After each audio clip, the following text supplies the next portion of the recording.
Salut à tous et bienvenue dans notre nouveau format Spot IAE, le podcast par et pour les étudiants. Dans cette première série de podcasts, venez découvrir les associations de l'IAE comme vous ne les avez jamais entendues. Salut à tous, on se retrouve pour ce nouvel épisode de Spot IAE. Aujourd'hui, il y aura Sarah et Alice et on accueille le BDS. Salut. Bonjour à tous. Merci d'être avec nous aujourd'hui. Si vous pouvez commencer par vous présenter individuellement et présenter votre asso. Ok. Moi c'est Théo, porteur de projet du Bureau des Sports. Moi c'est Pierre, donc je suis dans l'organisation également du BDS.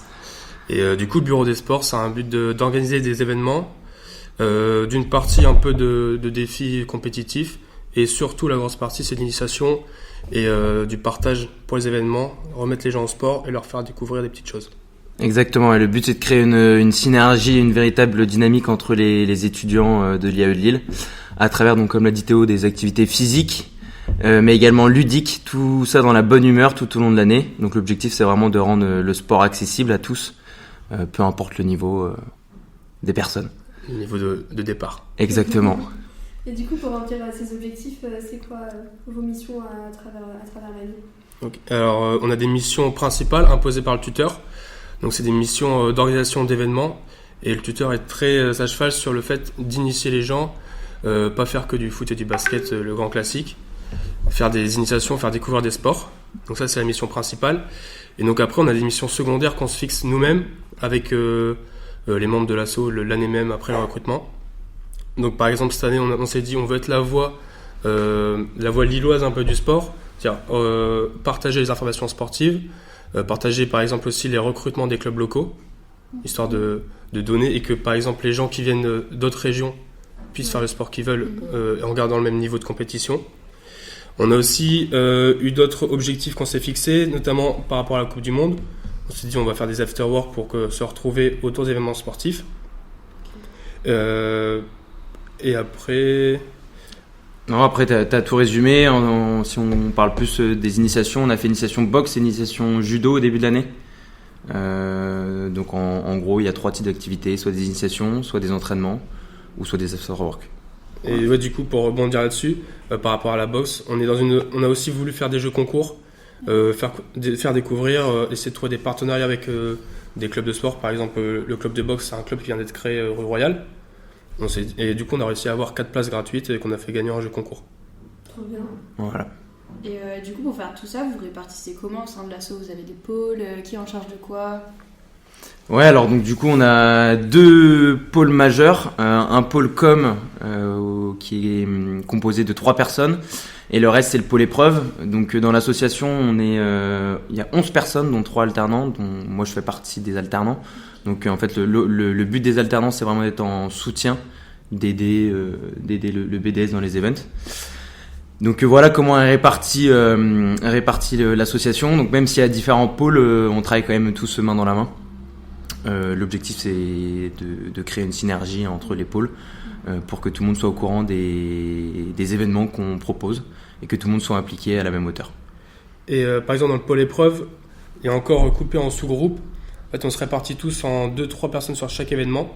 Et comme ça, en fait, chaque petit groupe est responsable de son événement. Je trouve que c'est plus formateur. Et comme ça, il fait par exemple le démarchage, recherche de locaux, jusqu'à établissement, l'organisation de l'événement le jour même. Si on veut des boissons, offrir des choses, c'est aussi d'aller chercher. Ok, trop bien. Et du coup, sur toute l'organisation de ces événements, est-ce que vous avez déjà rencontré des difficultés ? Et comment vous avez réussi à les pallier ? Ouais, alors la plus grande difficulté au BDS, c'est de trouver des prix, mettre des prix sur les événements attractifs. Donc en fait, ce qui est dur, c'est de trouver les locaux. Alors, on a eu de la chance d'avoir souvent la salle de la faculté, donc ça, ce qui revient gratuitement, donc on peut proposer des choses gratuites. Et après, par exemple, si on veut faire un tournoi de foot, on va dans une infrastructure spécialisée, et forcément, il y a des prix assez élevés. Donc après, c'est à nous d'essayer de négocier, d'essayer de trouver les bons ajustements, le bon format pour mettre le meilleur prix. Des vrais commerciaux, quoi. Exactement, dans l'âme. Et si on change un peu de registre, si vous deviez choisir un moment préféré de cette année, l'année dans l'asso, vous choisiriez quoi ? Alors, le premier qui me vient, c'est les recrutements. Ok. Ouais. Franchement, c'était extrêmement drôle. C'était une grosse journée, on les a fait tous les deux. Et une grosse journée, mais c'est en fait, très intéressant. ça fait surtout plaisir de voir l'intérêt des gens pour le bureau des sports. Et sinon, en termes plus de choses qu'on a organisées, moi je mettrais le premier tournoi de basket qu'on a eu, Carrément. parce qu'on a réussi à avoir une équipe de professeurs et ça a changé la mentalité directement, c'était plus taquinerie, etc. Voilà, ouais, ça c'est un des événements qui s'est le mieux passé. Après, en événement hebdomadaire qu'on fait régulièrement, donc du coup c'est des entraînements de course à pied. Au début d'année, on était un paquet à participer. Donc ça, je trouve que c'est intéressant de voir la dynamique des personnes. Tout le monde est motivé à faire du sport au début d'année. Donc ça, c'est un événement aussi marquant, je trouve, du BDS. Et c'est un événement marquant qui s'est répété là avec la préparation semi-marathon. Exactement. Donc là, on a un groupe avec, on met tous les programmes avec Pierre et Enzo qui s'occupent des entraînements. Et là, on voit, ils sont une dizaine sur le groupe. C'est ça. Et ils sont tous là à se motiver les uns les autres, à dire on va courir ce soir ou demain soir. Même entre les cours. Donc on a fait même entre les cours. Donc on a créé un groupe avec un petit groupe privé entre guillemets pour ceux qui veulent faire le semi-marathon. Et avec Enzo, du coup, on s'occupe, comme l'a dit Théo, des entraînements. On a des plannings qui ont été faits par des professionnels. Donc effectivement, mais il faut le dire. Le pire, c'est que c'est vrai. C'est vrai. Donc on a des plannings pour faire le semi-marathon qui se déroule le 19 mars. Faut noter. Exactement, on vous attend. On va venir soutenir ça, pas de soucis. Après, il y a le semi-marathon, il y a le 10 km, il y a le 5 km aussi. Ouais, aussi. Hein. Ok, ouais. Et entraînement adapté à tout le monde. Entraînement adapté à tout le monde. Tu vas participer du coup. Non, moi j'ai des problèmes de cheville.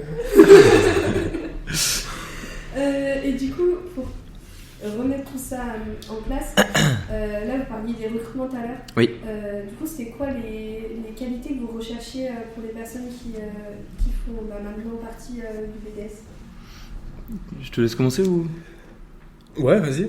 Le plus important pour venir au BDS, c'est la motivation, mais pas forcément la motivation à faire du sport, à être dans la compétition sportive en soi. Mais si on parle de compétition de challenge, c'est le challenge d'organiser, la volonté d'organiser, l'ambition, pour pas se cantonner à, par exemple, si on veut faire un événement de foot, pas se cantonner juste à un tournoi de foot simple. On essaie de proposer des boissons gratuites, essayer de trouver des agencements dans l'organisation des matchs pour essayer de faire un petit supplément d'âme. Ouais, voilà, avant tout, on cherche pas forcément des profils extrêmement sportifs. L'association est ouverte à tout le monde. On cherche avant tout des personnes investies, dynamiques, motivées, qui veulent créer des événements et surtout créer un esprit fédérateur entre les membres à travers le sport et surtout aussi prôner les valeurs du sport. Voilà, c'est surtout ce qu'on cherche en priorité. Ouais, parce que plus on est investi dans l'association et qu'on s'investit avec ambition dans les événements qu'on organise, je trouve que c'est communicatif pour les gens qui vont participer. Exactement. Donc c'est vraiment primordial. Tout à fait, tu as bien résumé. C'est la vitrine de vos événements, quoi. Ouais, c'est ça. C'est ça. De toute façon, ça se fait beaucoup en bouche à oreille aussi, même si on a les plateformes de communication sur Insta, etc. D'ailleurs, on essaye de faire des choses de plus en plus qualitatives. Grâce au pôle com. Ouais, bravo. Félicitations d'ailleurs. Ouais, c'est souvent dans les cours à l'IAE que les gens se chauffent entre eux pour créer des équipes. Donc, ouais, on a une vitrine. Exactement. Et du coup, plus au niveau professionnel, comment vous pouvez valoriser cette expérience, par exemple en entretien? Est-ce que vous avez déjà pensé à comment vous allez faire valoir votre expérience au sein du BDS professionnellement? Ouais, bien sûr. Alors après, je pense que c'est des valeurs d'une asso également, mais surtout au BDS, le travail en équipe. Comme on l'a dit tout à l'heure, il y a différents pôles, mais on travaille tous main dans la main.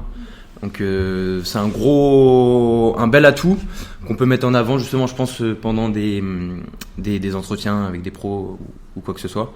Donc ouais, le travail en équipe, la prise de parole aussi en public, surtout je pense au pôle épreuve, quand il faut aller démarcher des entreprises, récolter des lots, etc. Faut pas avoir peur.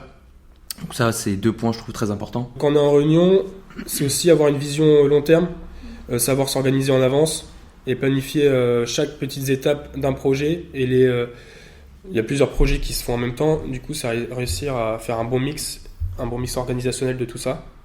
Donc ça, c'est très important. Après, en tant que porteur, c'est plus au niveau un peu d'omniprésence. faut toujours être disponible, que ce soit déjà pour les gens du BDS quand ils ont besoin d'un conseil ou d'un avis sur leur projet qu'ils sont en train de faire, ou sur la communication qu'ils sont en train de faire, sur les dates sur lesquelles lancer.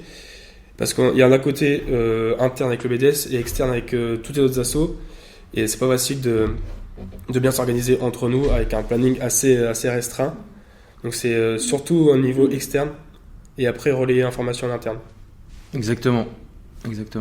Donc la coordination très importante dans l'asso, mais également entre les autres associations. Du coup, là, on arrive à la fin du podcast et on a une petite tradition dans le podcast, c'est le mot de la fin. Et du coup, on va vous demander de pitcher votre asso en 30 secondes, 1 minute. Si vous avez un petit slogan, allez-y, lâchez-vous. Ok, c'est parti. Non, tout ça pour dire que le BDS, donc c'est une association fédératrice qui a pour but donc du coup de réunir les étudiants de l'IAE à travers des événements sportifs et ludiques, comme on l'a dit tout à l'heure. Que ce soit à travers des compétitions, des after-work, des initiations. Après, on est ouvert à tout type de propositions. Pourquoi rejoindre le BDS ? C'est simple, en rejoignant le BDS, les membres de l'asso donc pourront diffuser les valeurs du sport, développer également des compétences et des qualités qui seront utiles pour le monde professionnel par la suite. Comme on a dit tout à l'heure, l'esprit d'équipe, la coordination, l'ambition également. Et voilà, à travers notre association, le but est donc de prôner et de diffuser les valeurs du sport. Donc voilà, on vous attend nombreux lors de nos événements et n'hésitez pas à nous poser des questions à travers notre page Instagram. Trop bien. On a un moment promo à la fin, donc si vous avez quelque chose à vous pouvez le redire encore, faire votre pub. Ok, on vous attend nombreux déjà pour la course qu'on organise avec Sail à la Citadelle, en partenariat avec l'association ELA. Donc c'est une course caritative. Et nombreux aussi, on est à votre disposition si vous êtes intéressé par le semi-marathon et que vous êtes inscrit ou vous voulez vous inscrire. Vous pouvez juste nous envoyer un message et on s'occupera de votre entraînement. Exactement. Comme des graines de champion. Exactement. Merci beaucoup. Merci beaucoup. Merci à vous.